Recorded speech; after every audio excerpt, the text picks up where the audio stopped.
In this video, we bring you a shocking and unbelievable story that will leave you stunned. A young and beautiful police officer, still grieving the loss of her husband, hires a 14-year-old boy as a house helper. But soon she begins to notice strange similarities between him and her late husband. His habits, his words, even the smallest gestures remind her of the man she once loved. What starts as suspicion quickly turns into something deeper, something no one could have ever imagined. This dramatic story reveals how fate can twist lives in the most unexpected ways. Watch till the end to see the shocking truth behind their bond, and the lesson it leaves for all of us about love, destiny, and mystery. Dear friends, please give this video a like right now and don't forget to subscribe to our channel Zaku Stories. On the outskirts of Indore, a weather-beaten Haveli-style bungalow sat behind iron gates, its plaster scarred by monsoons and summers alike. An old neem tree hunched over the courtyard, and the wooden doors gave a dry, tired creak whenever the wind slipped through. In that big, echoing house lived Superintendent Kavya Deshmukh, a 22-year-old widow whose name carried weight across the district, sharp, disciplined, relentless. 3 years earlier, during a high-stakes police operation, her husband, Deputy Commissioner of Police Rohan Deshmukh, had been killed in the line of duty. Rohan was fearless and incorruptible, the kind of officer whose moral compass never bent. His death had pulled the light out of Kavya's world. She hid the grief where no one could see it and threw herself into work, rising quickly to become the district's youngest, toughest SP. Her parents had begged her to move into a bright, modern flat in the city, but she refused. Every wall in the Haveli, every corridor, still carried Rohan's memory. She couldn't leave that behind. Her days were a fixed routine, uniform on at dawn, hours of paperwork, witness interviews, and court briefings, and then the slow, lonely drive back home beneath a sky choked with dust or rain. The mansion would meet her with the same heavy silence, pressing against her shoulders the moment she stepped inside. One evening, as lightning stitched jagged lines across a slate-gray sky, Inspector Neha Iyer, Kavya's oldest friend, dropped by unannounced. Over steaming cups of masala tea, Neha said gently, "Kavya, get some help at home. A housekeeper. A cook. Something. You don't have to do everything alone." Kavya tried to brush it off, mouth set, eyes stubborn. But Neha didn't yield. "It'll take the edge off the loneliness too." Eventually, Kavya nodded once, as if granting bail to her own exhaustion. A few days later, Neha returned with a boy in tow. 14 years old, thin but wiry, with bright, alert eyes and a shy, self-assured smile. He wore worn-out sandals, held a small cloth bag, and carried himself with a strange calm, as if the house were not entirely foreign to him. "This is Ishan," Neha said. "Hard-working. Polite. Needs a steady place." Ishan greeted Kavya with a soft "Namaste," then stepped back, hands to his sides, eyes respectfully down. Kavya hired him on the spot. From that day, Ishan took over the rhythms of the Haveli, cooking, sweeping, polishing brass frames, pruning the bougainvillea, checking the generator fuel, even oiling the old hinges so the doors wouldn't scream each time the wind prowled through. He worked with a precision that surprised her. Everything he touched felt familiar. The first real jolt came with the tea. He set the cup near her case files, steam curling in the lamplight. Kavya took one sip and froze. The aroma, cardamom softened by a breath of cinnamon, Assam leaves brewed a moment longer than usual, was exactly how Rohan liked it. Exactly how Rohan used to brew it for her on rare, lazy Sundays. Coincidence, she told herself. Coincidence. But the hints stacked up. Ishan arranged her books in the study by subject then height, an odd little habit Rohan had. He adjusted the brass desk lamp to face away from her eyes, the way Rohan always did when she wrote in her diary late. He left the balcony doors latched against crosswinds that tended to slam them shut during summer storms, another Rohan trick. All small things. All impossible to ignore.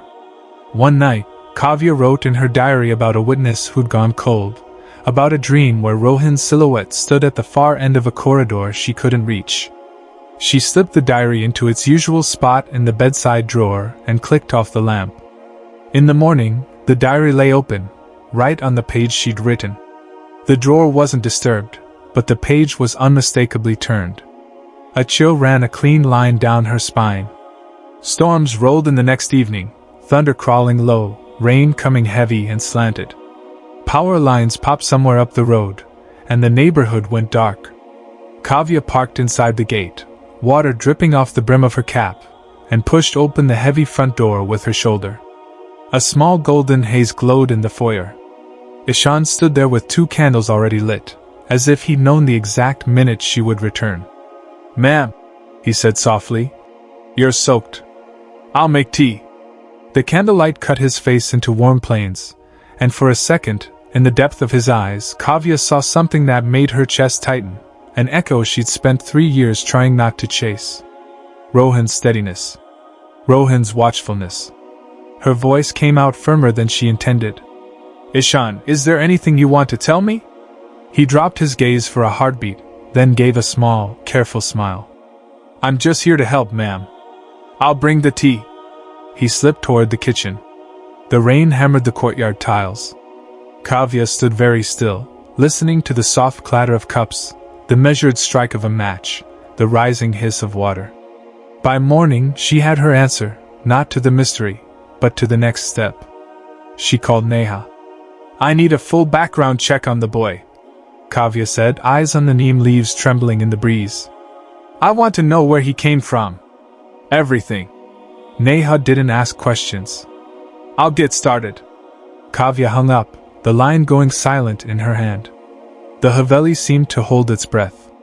In her study, the brass desk lamp sat tilted just so, casting light on the precise center of her open case file, exactly where Rohan used to angle it. She straightened the lamp, closed the diary, and told herself the truth she didn't want to say out loud. Something about Ishan didn't fit. And if it wasn't chance, then it was a secret. Neha moved fast.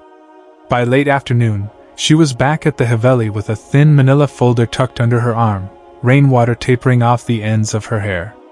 Kavya took the file into the study, shut the door, and read in the yellow lamp glow, Ishan's ID checked out. Aadhaar valid. School references sparse. And then the line that snagged her, no verifiable records older than 2 years. It was as if the boy had stepped out of fog one day and simply begun. Kavya felt the familiar prickle at the base of her neck, the one that came before raids, confessions, or gunfire. She slid the folder into a drawer and, for the first time in weeks, allowed herself to look at the framed photographs she kept face down on the bookshelf. In one, she and Rohan were grinning on their wedding day, marigold petals still clinging to his shoulder. He had given a handful of close friends and family a commemorative ring that day, a slim band with a tiny inscription etched along the inside. Kavya kept her own matching ring in a secret crease of her diary, wrapped in tissue, tucked under a handwritten note Rohan had once left. "For the days I'm late, and you need tea by someone who loves you." That night she wrote in the diary, details of a witness who'd gone cold, a sketch of a lead that needed daylight. She slipped the ring back into its tissue, closed the diary, and slid it into the bedside drawer, just like always. At dawn, the Haveli smelled of wet earth and boiled milk. Kavya opened the drawer on instinct. The diary lay perfect, its leather unscuffed, the ribbon marker a neat line of red. She lifted the cover, and her breath caught. The page from last night was open, edges pressed as if by a careful hand. The tissue was there. The ring was not. Kavya's heartbeat climbed, measured and relentless. She checked the drawer seams, the carpet, the corner of the bed frame. Nothing. The room was as immaculate as Ishan kept it. She called him to the drawing room. He stood straight back beneath the punkah fan, palms together, eyes steady. "Ishan," she said, voice even. "A ring is missing from my diary. Have you seen it?" "No, ma'am," he answered softly. "But if something of yours is gone, I'll help you find it." There was no tremor in his tone. Only calm that grated because it was familiar. Kavya dismissed him with a nod, but the suspicion did not ebb. She spent the morning at headquarters flipping through case summaries with half her mind elsewhere. By evening, as she turned the car into the gate, her phone buzzed. Unknown number. You're asking too many questions. Drop the boy. Or lose your chair, and your life. Kavya stopped in the driveway, wipers smearing a wet arc across the windshield. She read the message twice, then once more for the threats between the lines. The word boy sat there like a dare. She forwarded the screenshot to Neha with a single instruction: trace. Quietly. Inside, the house was drowsy with the after-rain hush. In the garden, Ishan was watering the hibiscus, a thin stream beating along the leaves. As he shifted the can from one hand to the other, something flashed on his left ring finger. A slim band, old metal, the glint muted. Kavya stepped closer, every step careful, as if approaching a skittish animal. "Where did you get that ring?" she asked. Ishan looked up, blinked once, then down at his hand. He offered the smallest smile. "It was my mother's," he said. "An old thing. I keep it for luck." Kavya extended her palm. He slid the ring off and placed it there, the metal cool. She turned it in the last of the day's light. Along the inside, the faintest hairline of letters, so delicate they could have been wishful thinking. But Kavya had lived with that inscription once. She could have traced it blind. She handed it back. "Keep it safe," she said, and watched his eyes. They revealed nothing, only that same unruffled depth that made her chest ache. That night she set a small tape on the diary drawer, just enough that any opening would tear it. She checked the windows, latched the balcony doors, and angled the desk lamp away from the case file, undoing all the tiny signatures of Rohan that had begun reappearing in her home through someone else's hands. Her phone buzzed again around midnight. Neha, message originated from a burner. Hop Towers. No clean trail. Could be local. Kavya typed, understood. Expand the sweep. And Neha, pull whatever you can on Ishan's past 2 years. School, shelter, hospitals. Anything. Before sleep, Kavya pulled Rohan's personnel file from her safe. She hadn't opened it in months, maybe a year. The first pages were clinical, citations, transfers, an operation report ending in a line she hated, body not recovered. The absence had always been its own cruelty, a space grief couldn't fill. In the annex, a name she hadn't registered the last time, a redacted witness, codename Shadow, present the night everything went to smoke. She stared at that codename until the letters blurred. Morning brought a tray of tea and the scent of cumin rising from the kitchen. Ishan moved through the house with his usual efficiency. He had, somehow, fixed the wobbly hinge on the study door. He had, somehow, found time to stake the bougainvillea cane that wind kept worrying loose. And he had, somehow, brewed the tea exactly the way Rohan had, just to the edge of bitterness, rescued by milk. Over breakfast, Kavya tried something different. She asked questions she knew the rhythm of. "Where did you grow up? Any family?" Ishan set his spoon down, eyes on the table. "A small village, ma'am," he said. "My parents passed when I was young. After that, different places." The words arrived without ornament, but there was a thread of pain woven into them. It was a careful answer, true enough to hold, vague enough to shield. Kavya let the silence stretch, then nodded once. "Finished the pruning today," she said, and left for the precinct with the folder marked R. Deshmukh in her bag. Back at her desk, she spread the file open and read it like it belonged to someone else. Operation parameters. Times. Names blacked out to nothing. And then a grainy training photograph Neha had wired over from archives. Young officers shoulder to shoulder, the years not yet etched into their faces. One face made her sit forward. A profile near the edge, cheekbone, jawline, the tilt of a gaze, so unnervingly close to Ishan that her skin went cold. It could have been coincidence. A cousin. A trick of Shadow. Or it could be a thread she could not yet afford to pull in public. She printed the photo, slid it into a plastic sleeve, and drove home early. Ishan was in the courtyard, hose arcing a silver ribbon through late sun. Kavya stepped into the spray's drift, held out the photo. "Is this you?" For the first time since he'd arrived at her gate, something flickered across his face, tightening, then smoothness poured over it. He laughed softly. "No, ma'am. Looks like me, maybe. But it isn't." His eyes, though, betrayed a quick flare of fear, bright as match fire, gone as soon as it was born. Kavya didn't argue. She pocketed the photo, walked past him, and paused at the threshold. Her phone vibrated in her palm. "You're close. Leave Shadow alone, or your Haveli becomes your grave." She read the message twice, then raised her gaze to the brass latch that Ishan had oiled that morning and thought of the inscription inside a ring that had never belonged to a stranger. The house around her was no longer silent. It was listening. And Kavya understood the rule that had kept her alive this long. When the enemy warns you by name, you're already on their map. So she drew her own. Quiet surveillance. Fewer routines. A recorder hidden where the drawer tape would go. Neha on a parallel track, sifting the years that had no paper trail. And Kavya herself, eyes open, heart barred, every step measured. Because if this wasn't chance, it was a secret. And secrets, in her world, always had a timer. By mid-morning, Neha swept into the Haveli again, this time with a thicker file and a face that said she'd been pulling at threads all night. In the study, with the brass desk lamp casting a steady cone of light, Kavya flipped through the pages. Ishan's ID still clean, but no medical, school, or shelter records beyond the last 2 years. Then a tab marked Shadow, Witness Redacted. Inside, a grainy still from an old surveillance camera, cheekbone, brow, the way the gaze tilted. It wasn't undeniable, but it was unignorable. Neha set her finger on the still. "If this is Ishan, he's tied to your husband's last operation. If it isn't, someone wants you to believe it is."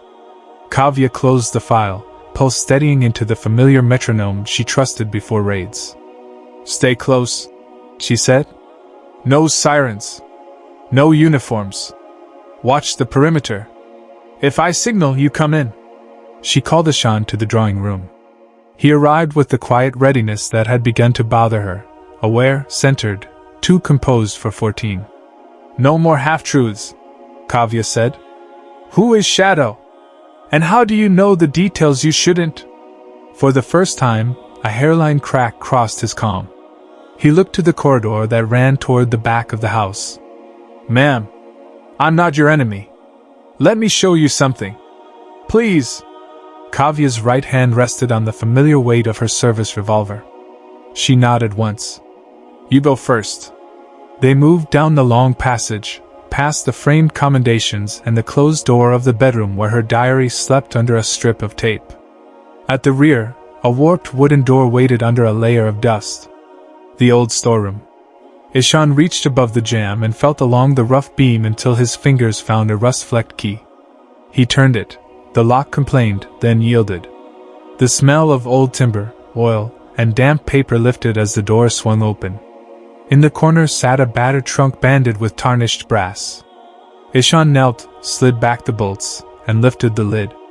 Inside lay a stack of aged documents, a dead laptop with a bulged battery, and a small steel lockbox no larger than a book. He cradled the lockbox in both hands and offered it to her. "This will answer more than I can." It was keyed to a digital tumbler, 6 digits, waiting. "What's the code?" Kavya asked, keeping her voice level. Ishan didn't look up. "Your wedding date." The floor tilted a degree under her feet. She punched 1-5-6-2-1. A soft click. The lid gave. On top lay a leather-bound diary, edges feathered by time. Rohan was written on the inside cover in the slanted, tidy hand she knew better than her own. She didn't need comparison to confirm it. The pressure on the downstrokes, the stubbornness of the R, this was him. She turned pages. Notes compressed into clean lines, dates, drop sites, aliases, shipment paths. A network diagrammed in ink, a narcotics and arms pipeline shielded by businessmen and protected by senior officers. In the margin, a small arrow pointed to a redacted name. Under it, 3 letters VS. The last entry was short, almost a whisper caught on paper. "If anything happens to me, tell Kavya I never stopped loving her." Shadow will keep the truth alive. Her throat tightened. She shut the diary and set it back into the box with care reserved for breakables that weren't glass. She shifted her gaze to Ishan. Are you Shadow? He held her eyes for a full breath. I'm the one he trusted to protect what he couldn't, he said quietly. I'm the reason this wasn't burned. Why didn't you tell me from the beginning? Because the moment you knew, you'd be marked. More than you already are. Before she could answer, something snapped in the garden, a hard, bright crack of glass. Both of them froze. Kavya's gun cleared leather in an instant. She gestured Ishan behind her and moved to the doorframe, spine to the wall, slicing the angle with her muzzle. Neha's voice rang from outside, clipped and alert. Kavya! Move slow. Someone's in the courtyard. They stepped into the back veranda. Rainwater pooled black in the tiles. By the hibiscus hedge, a figure in a dark hood stood just within the spill of light. A knife flashed once, then the figure saw the gun and slid backward into shadow like it had trained for this moment. Neha's silhouette appeared at the far gate, weapon up, but by the time she breached the hedge, the intruder was gone, leaving only a kicked shard of lantern glass and the rust stink of fear. Kavya lowered her gun an inch. Her mind filed the details by instinct: height, gait, right-handed grip, retreat path. She holstered, breathed once, and turned to Ishan. This is what you meant. He nodded. Inside, Neha closed the storeroom door and planted herself in the study. The diary goes to HQ, she said. Chain of custody. Off-grid vault. You and the kid come with me. Kavya shook her head. No uniforms. No movement that spooks whoever sent those messages. We keep the diary, we copy it, and we don't blink. Neha's jaw worked. Kavya. Kavya held up the latest text, the one that used the codename like a blade. Leave Shadow alone, or your Haveli becomes your grave. They're watching the house, she said. They're watching me. If this was a scare tactic, it failed. If it was a test, we don't give them a read. Neha exhaled through her nose, then nodded once, soldier short. I'll lace the perimeter, plain clothes, rotations, no patterns. You don't go anywhere alone. And I want a dupe of every page in that diary by dawn. Kavya looked at Ishan. From now on, you answer what I ask when I ask it. No more delays. No more riddles. Yes, ma'am. Good, Kavya said, though nothing felt good. Because someone out there thinks they own the night. The three of them set to work. Neha laid out a flatbed scanner from a go bag as if she'd packed for this exact contingency.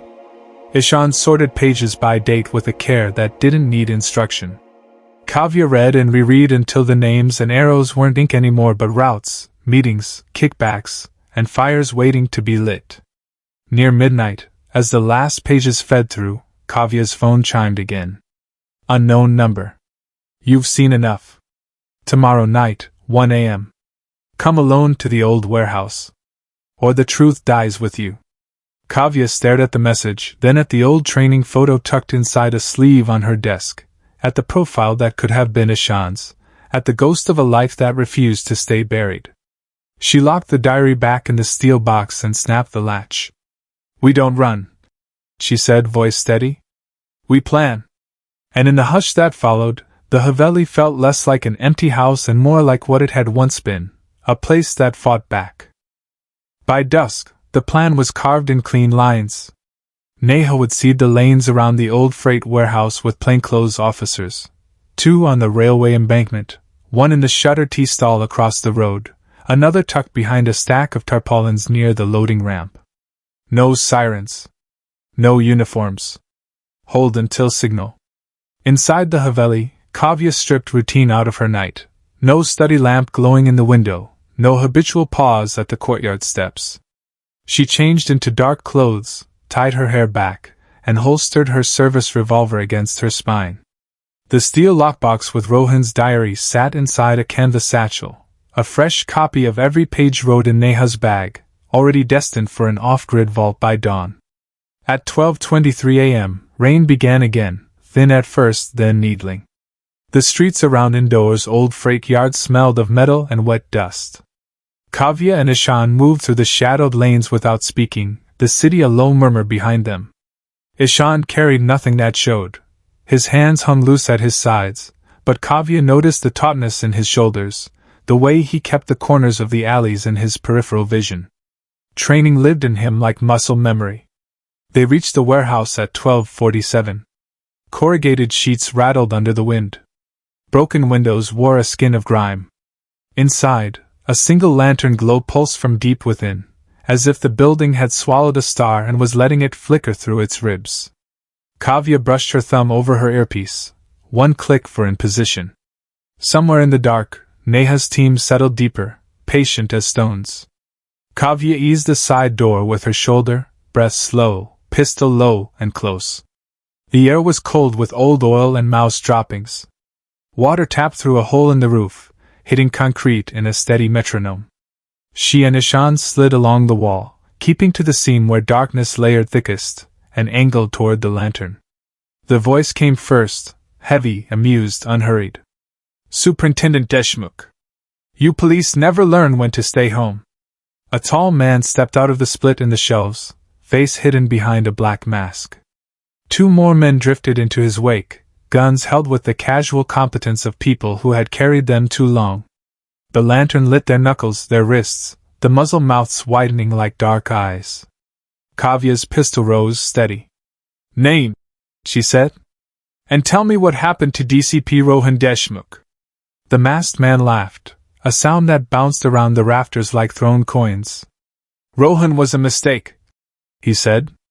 "A glitch in our ledger. He came close to something he had no business touching." He slid a small device from his pocket, black, smooth-edged, a green diode winking. "This is what he stole.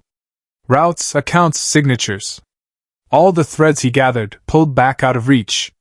He lifted the device just enough for the light to kiss it. "And you," he went on, voice dropping, "are about to join him in the file marked closed." Kavya's heartbeat stayed flat, her front sight bisecting the hollow of his throat.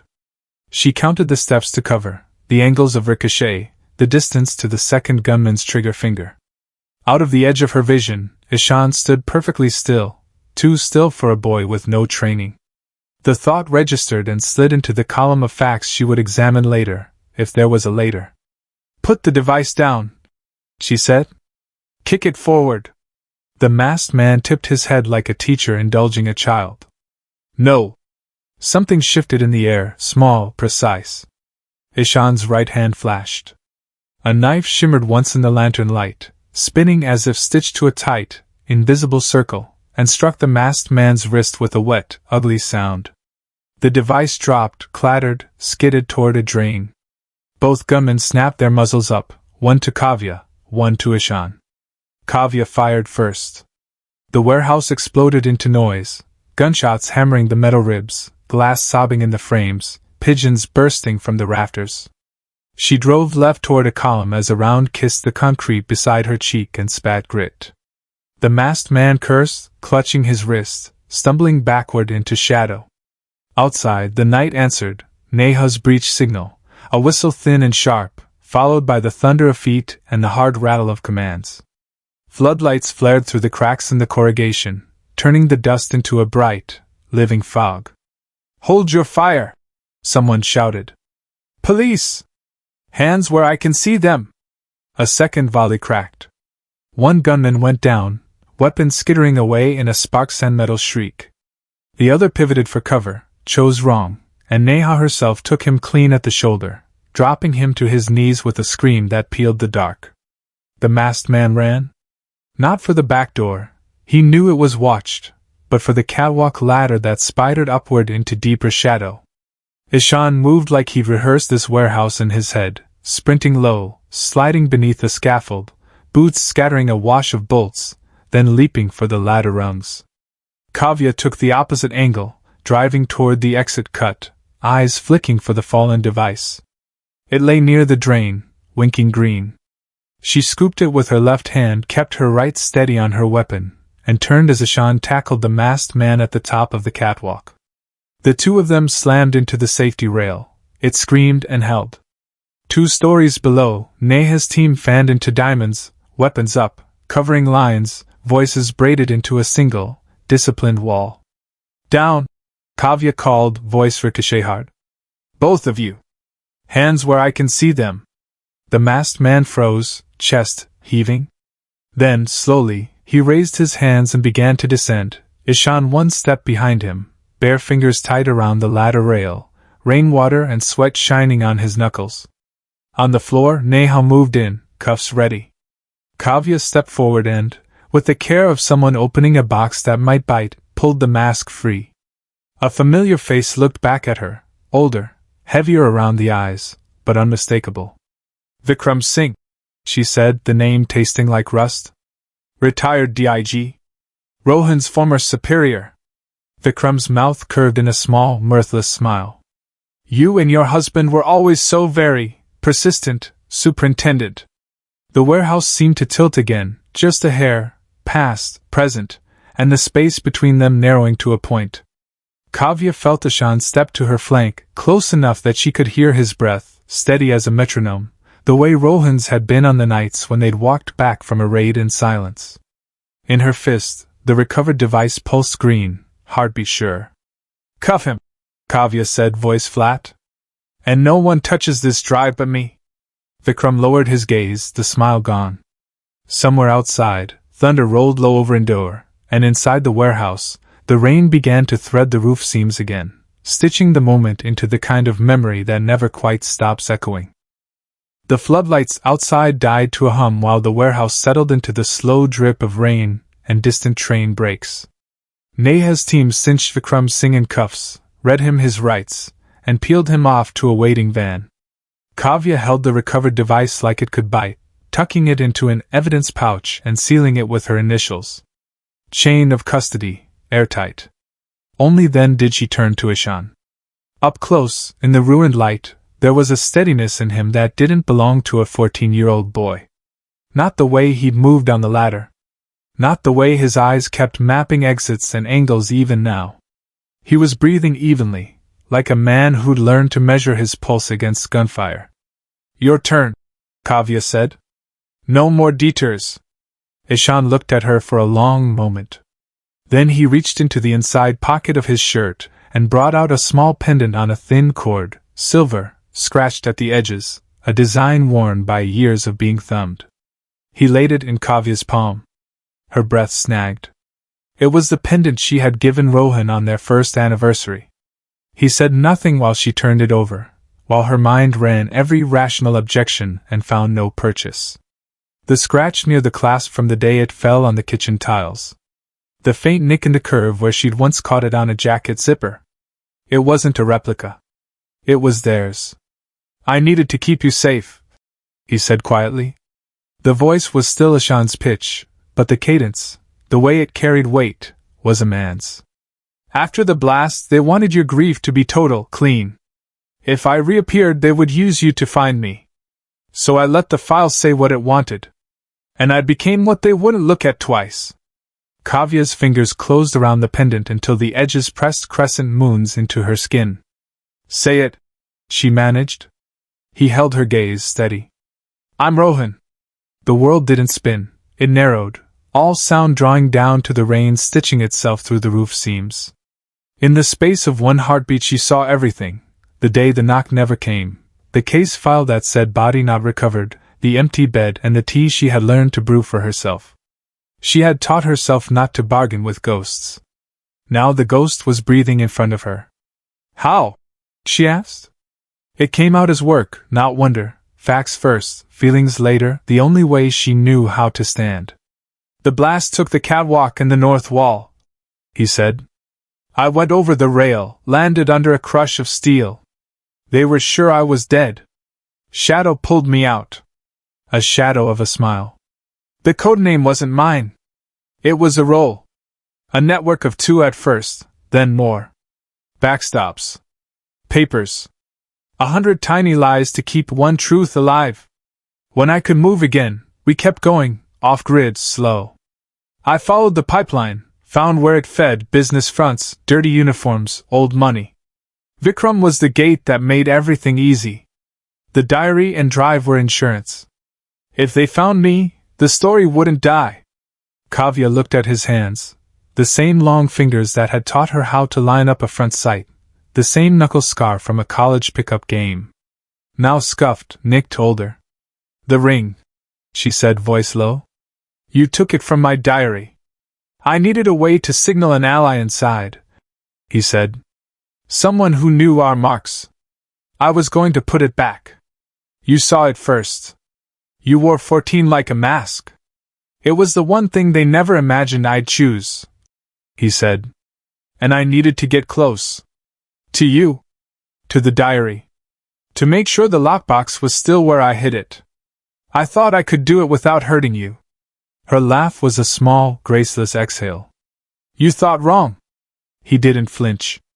I know. Neha stepped back into the lantern cone, face a blend of shock and calculation. She looked from the pendant to Rohan, because there was no use pretending now, and then to Kavya.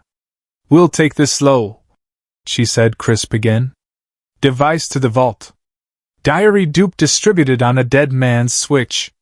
We crack the data, and we move before anyone can bury it. Kavya slipped the pendant's cord over her wrist and nodded. We finish it. They moved fast. At HQ's off-grid room, specialists ghosted the device and the diary into redundant, encrypted mirrors. The contents unspooled into patterns, shell companies, shipment manifests, falsified invoices, and names, some whispered in the district for years, some clean, some revered.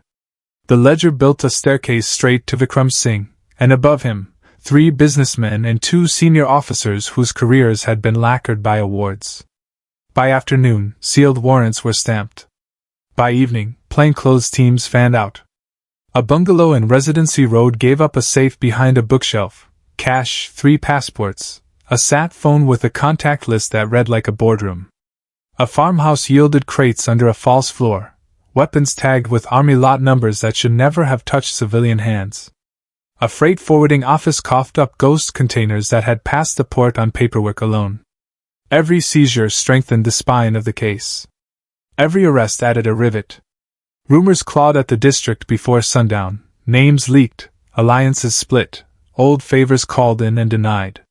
Through it all, Kavya kept the center of the board, Rohan in an interview room under a borrowed name, Neha in operations, warrant stacks thinning by the hour.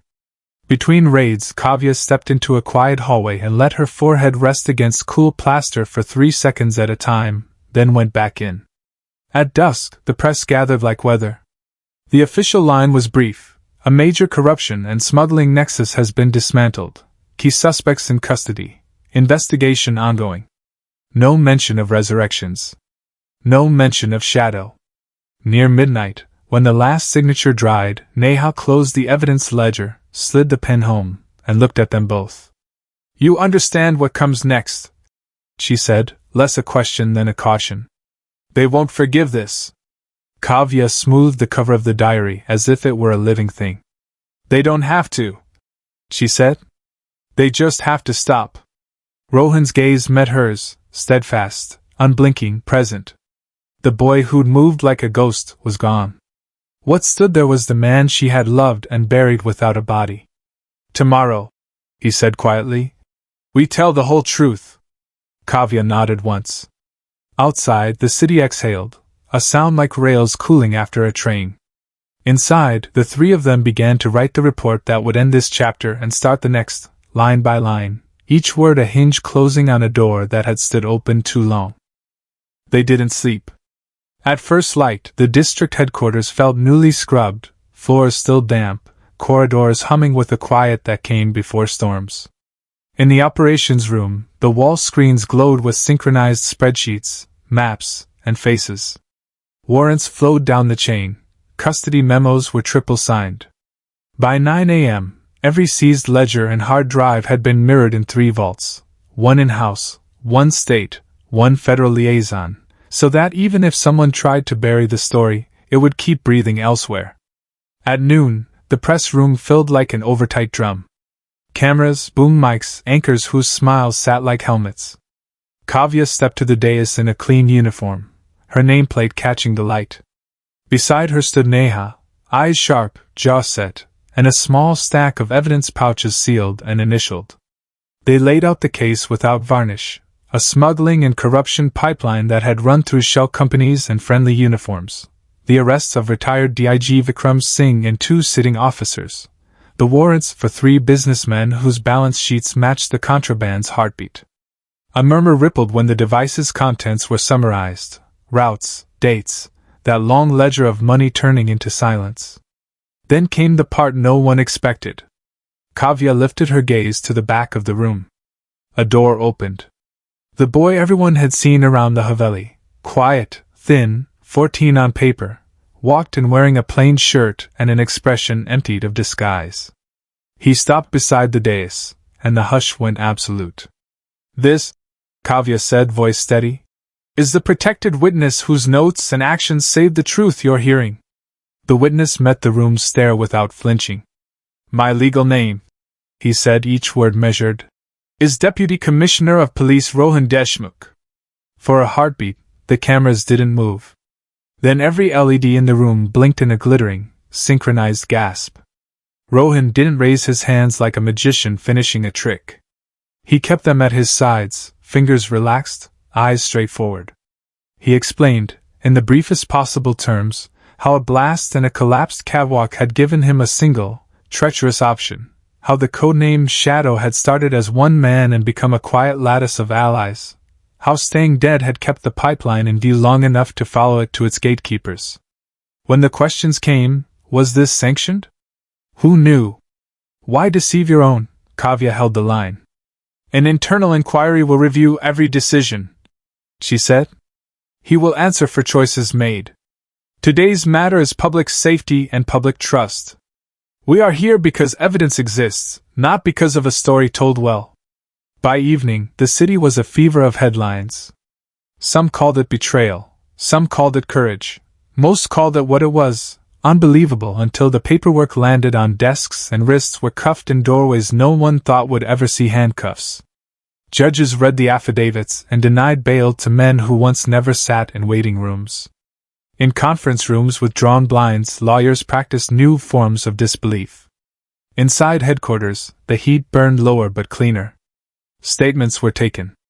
Custody logs updated. Neha, hollow-eyed and unshakable, moved evidence like a chess master sliding queens. Kavya signed her name so many times her wrist ached and still didn't miss a clause. Rohan stayed in a quiet office off the main corridor, giving a recorded account with timestamps and map pins, each answer braided to a document, or a face. When midnight came and the last broadcast cut to a commercial, Kavya drove home under a sky rinsed clear. The Haveli didn't feel like a mausoleum. It felt like a house that had waited and, though houses don't forgive, had decided not to hold a grudge. In the courtyard, the neem tree sighed like a tired animal settling down. On the threshold, she hesitated without knowing why. Rohan stepped out from the shadows of the foyer, not as a boy, not as a ghost, but as a man who had survived a choice that devoured softness. He held out her ring, the slim band that had once lived in the crease of her diary, polished clean, the tiny inside inscription catching a slip of moonlight. "I carried it as a reminder," he said. "It was never mine to keep." She didn't put it on right away.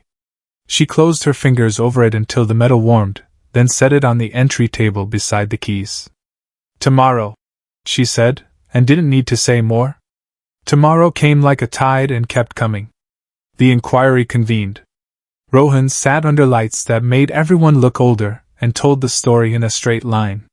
He didn't excuse himself. He didn't point to the parts that ought to have been braver. The panel asked questions that were hard the way bone is hard.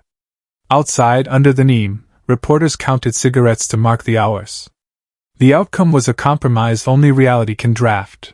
No reinstatement, no charges, an acknowledgement in the record that the choices, while unsanctioned, had collapsed in network the sanctioned channels had failed to touch. Trials began. Evidence walked itself into court in chain-sealed pouches. Bankers took the stand and remembered everything. A contractor tried to remember too late. Vikram's lawyers built a scaffolding out of alleged, purported, and out of context. But the device didn't care for synonyms, and the diary's handwriting didn't either. Verdicts landed in thuds that traveled through the city's bones. Guilty, guilty, guilty. When the last gavel fell and the cameras turned to other storms, the Haveli exhaled again. Kavya met Neha at the precinct canteen one final time in uniform. They split a cup of tea while the wall fan chased its tail. You could stay, Neha said softly.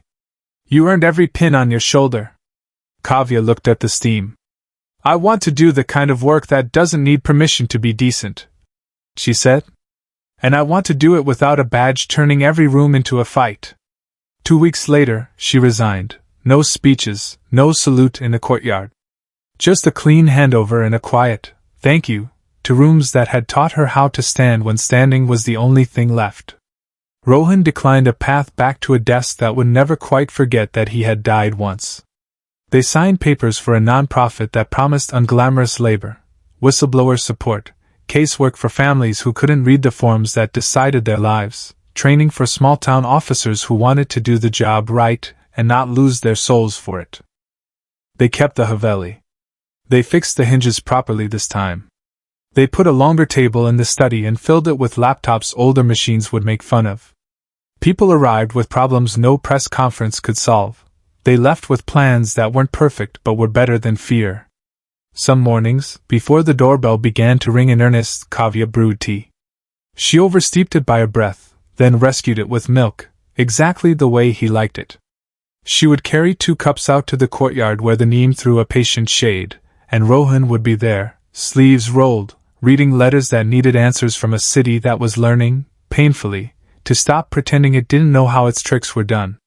One such morning, the light had that washed, generous quality monsoon leaves behind. Kavya set a cup near his elbow. He turned the handle toward her the way he always had, so the hot rim wouldn't brush her fingers. A small thing. A signature. You angled the desk lamp wrong last night, she said, mouth tipping at the corner. I angled it the way you used to tell me was right, he answered, a smile he hadn't had room for in years touching his voice. They didn't speak about what almost happened, or what nearly didn't. The ring was back on her finger. The pendant hung from a nail above the study door like a stubborn star. The house had light in rooms that once only listened. Sometimes, when the evening thickened and the city began its long chorus of scooters and prayers and vendors calling last offers, they would walk the corridor where her commendations hung. At the end, facing the courtyard, a new frame held a simple sheet of paper, the nonprofit's registration, and beneath it, a short mission written in Kavya's careful hand, to make it easier for ordinary people to tell the truth and still sleep at night. Rohan would pause there, the way he always paused at conclusions that were also beginnings. We did a reckless thing, he would say, not as apology but as fact. We did the necessary thing, she would answer. Under the neem, the wind stitched itself through the leaves. In the study, the brass lamp stood at an angle that made both of them happy. And in the old Haveli at the edge of a city that had finally listened, 2 people who had once learned to live with absence were learning, stubbornly, daily, how to live with presence. Weeks turned into months, and the city learned a new rhythm, less whisper, more paperwork. At the Haveli, the work began early. By 8, the front room was a small clinic of ordinary people with heavy folders, a freight clerk under pressure to falsify container weights, a widow whose pension vanished between 2 desks, a junior constable torn between his oath and his sergeant's orders. Kavya kept the intake tight, listened first, write second, promised nothing, protect everything. Rohan handled the parts that preferred silence, metadata, phone dumps delivered by lawyers, spreadsheets that hid money like a shell game. Neha came by on her off days, hair up, sleeves rolled, to run mock interviews with young officers who wanted to learn how not to blink when a superior leaned on them. They did not turn the nonprofit into a crusade. They turned it into a habit.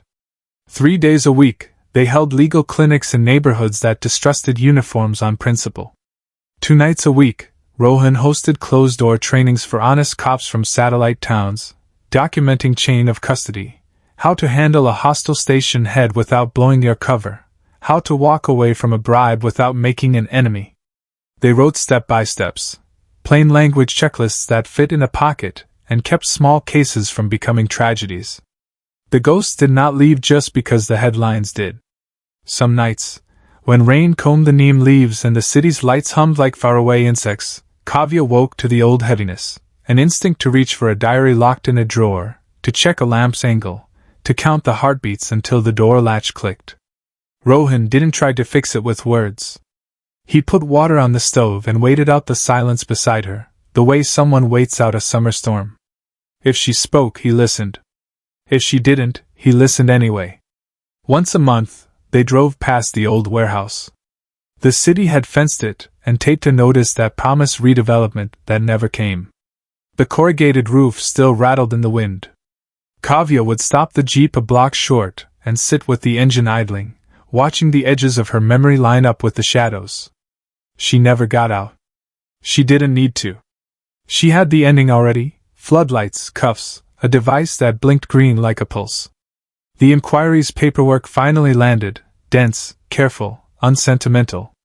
It said what everyone already knew: Rohan wouldn't wear a badge again.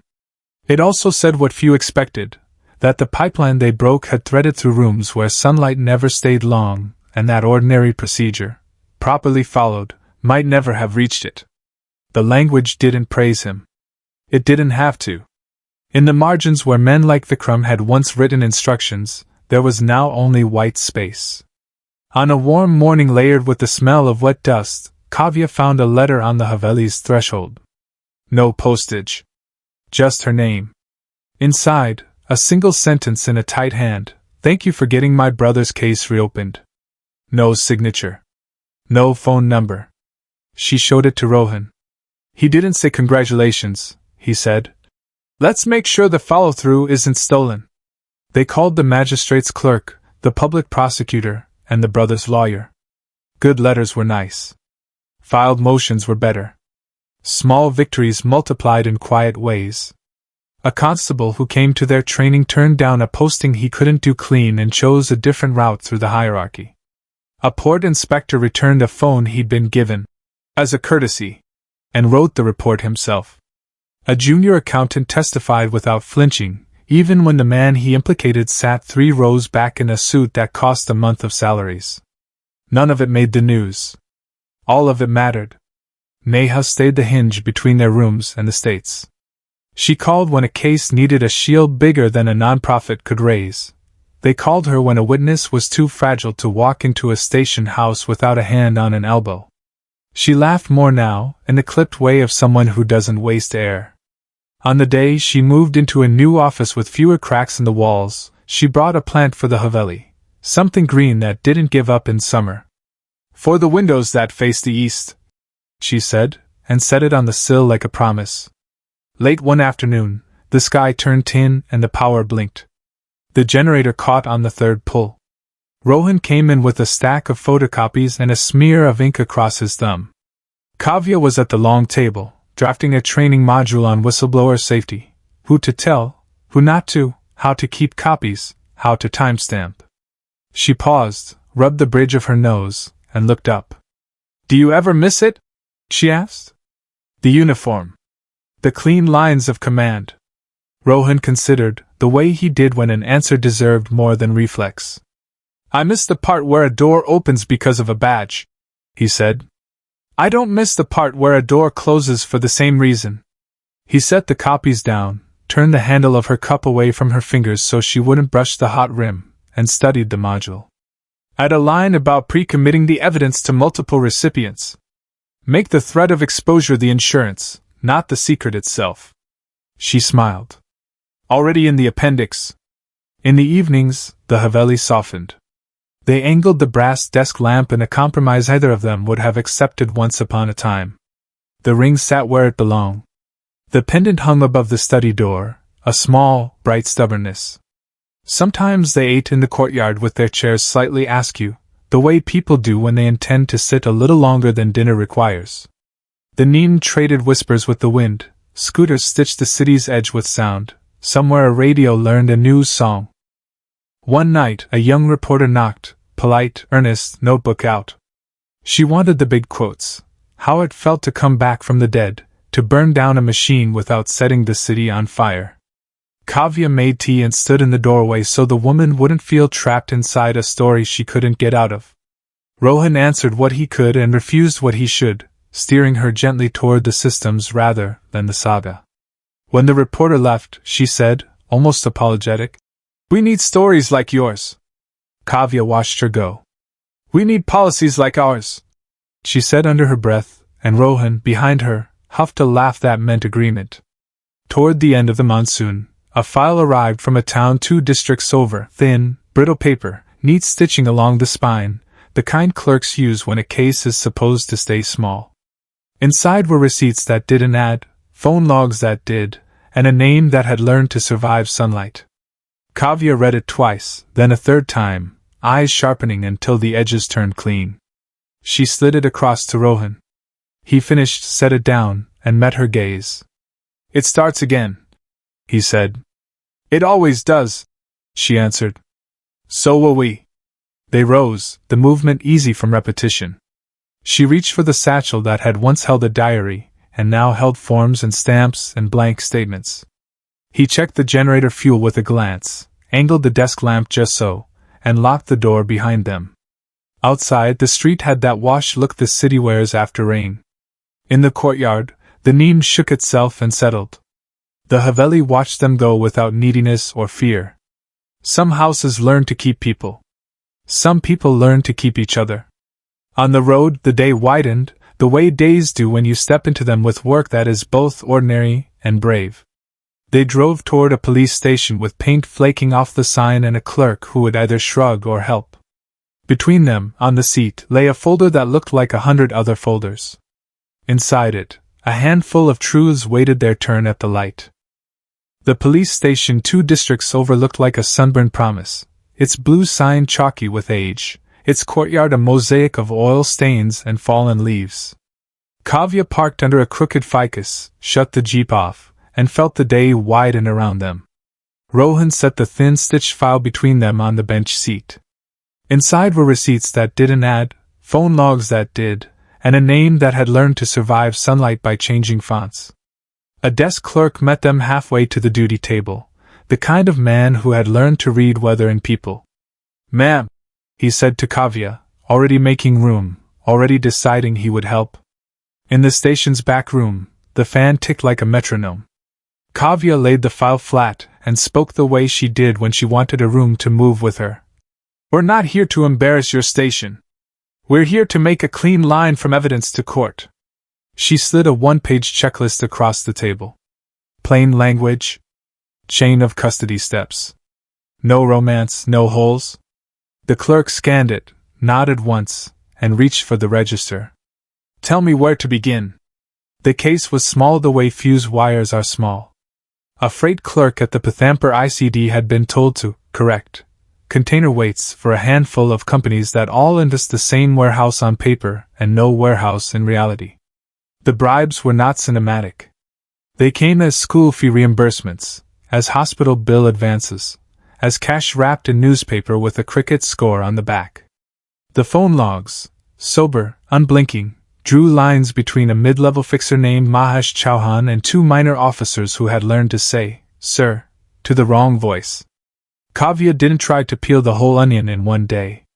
She wrote down what could be done before evening. 1. Protect the whistleblower. 2. Freeze the digital audit trails. 3. Make the first clean seizure without alerting the rest of the hive. Rohan took the digital half. In an office that smelled of dust and turmeric tea, he sat with the station's youngest constable and showed him how to pull weighbridge logs without changing access times. "Mirror first," he said. "Then query the mirror. Touch the source only to fingerprint it." He spoke in a classroom voice that didn't condescend.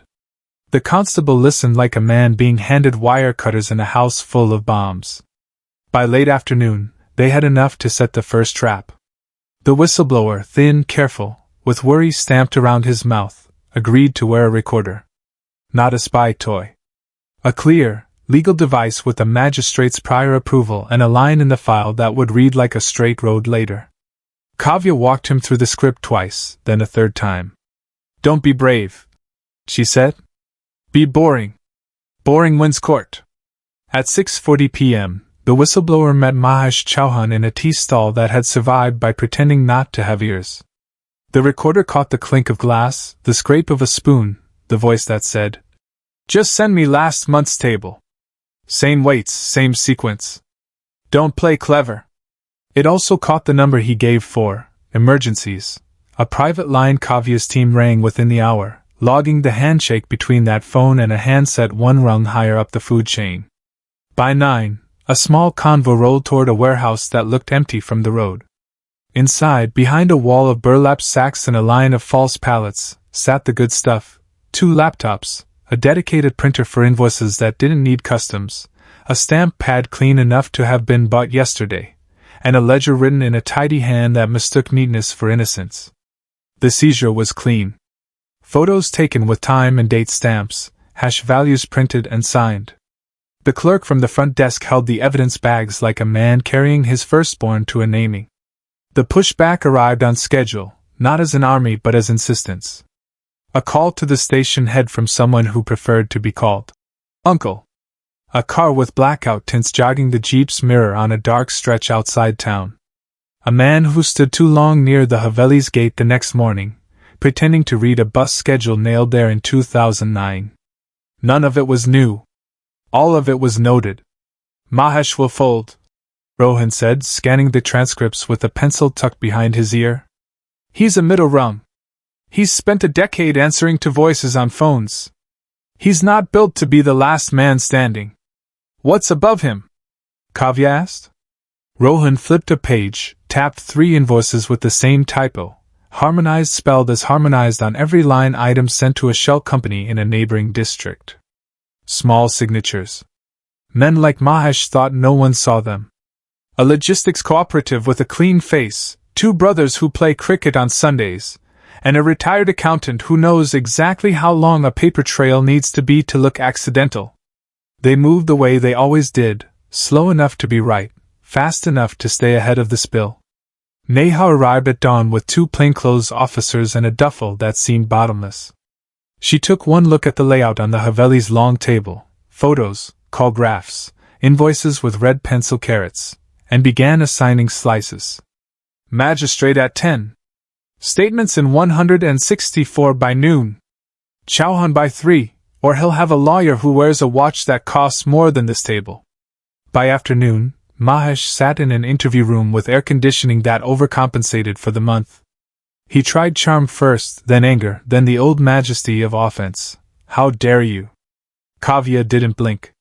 She showed him a photocopy of his own ledger clipped to a receipt for festival bonus, paid to a man whose opinion of festivals was on record as indifferent. "You can be a witness," she said. "Or you can be a defendant who watches the witnesses speak without you." He cracked at family. They always did or didn't based on that word. He went soft around the eyes, then stiff in the jaw, then settled into the exhausted truth of a man who'd been brave for the wrong side too long. He gave names, dates, the rhythm of phone calls at night. He gave the afternoon of a specific Tuesday when a weighbridge went offline for maintenance, and a man in a white shirt left with a briefcase he hadn't arrived with. The white shirt man was the retired accountant. The cooperative was 2 shelves and a telephone in a rented room above a stationery store. The brothers did play cricket on Sundays. Their bats were clean. Their bank accounts were not. The stack of arrests in the days that followed wasn't cinematic. It was patient. It was signed. It walked itself downhill into court. Kavya let the station own the headlines this time. She stood behind the dais, not at it, and watched the front desk clerk answer questions he never thought he'd get to answer on television. He didn't call it a crusade. He called it doing the file properly, which was right and better. That night, back at the Haveli, the generator coughed once and caught. The neem tree traded gossip with the wind. Rohan angled the brass desk lamp and looked up. "You saw the car that tried to clip us?" he asked. "Blued, sire. Dent on the rear left. Aftermarket horn," Kavya said. "The driver looked at me too long in the mirror. Left-handed." Rohan nodded. "He wasn't local. We just cut a line he was paid to keep neat," she said. "He'll get replaced." We're not here to stop hands, Rohan said. We're here to make the money too expensive to move.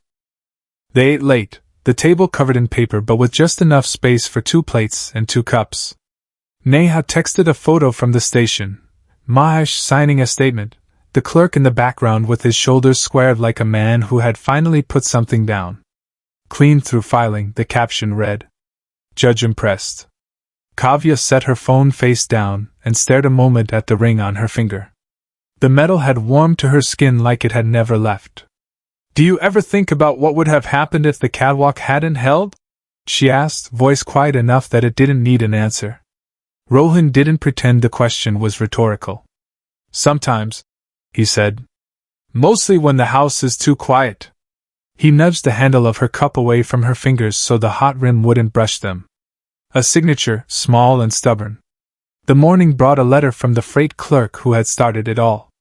Thank you for not making me a headline, it said in neat script. Kavya pinned it inside a file instead of on a wall. Headlines came and went. Files stayed. By the end of the week, the cooperative had become a room with a lock and a police seal. The brothers had learned new schedules, court dates, lawyer meetings, a future that didn't start with money and end with lunch. The retired accountant discovered that arithmetic, done in public, loses its romance. Mahesh requested protection for his family and got it without favors attached. On Sunday, Kavya and Rohan drove out toward the old warehouse and didn't stop. They took the long road that skirted the freight yard and ran parallel to the tracks. Monsoon clouds stacked like a city in the sky. A goods train labored past, each container a block of color, each wheel a note in a song that had always played here. We didn't fix the world, Kavya said. We weren't hired for that, Rohan answered. They turned back toward Indore as the light softened, the Haveli waiting the way houses do when the people inside them return on time. Work would begin again in the morning, forms, phones, men who wanted to be brave and needed instructions. The ring sat where it belonged. The pendant caught the last sliver of sun in the study doorway. The brass lamp stood at a truce angle both of them could live with. And somewhere, in a station with a sign that still needed repainting, a desk clerk finished his shift and walked home lighter, already practicing how to tell his daughter that sometimes the right thing doesn't make noise, it signs in blue ink and goes on the record.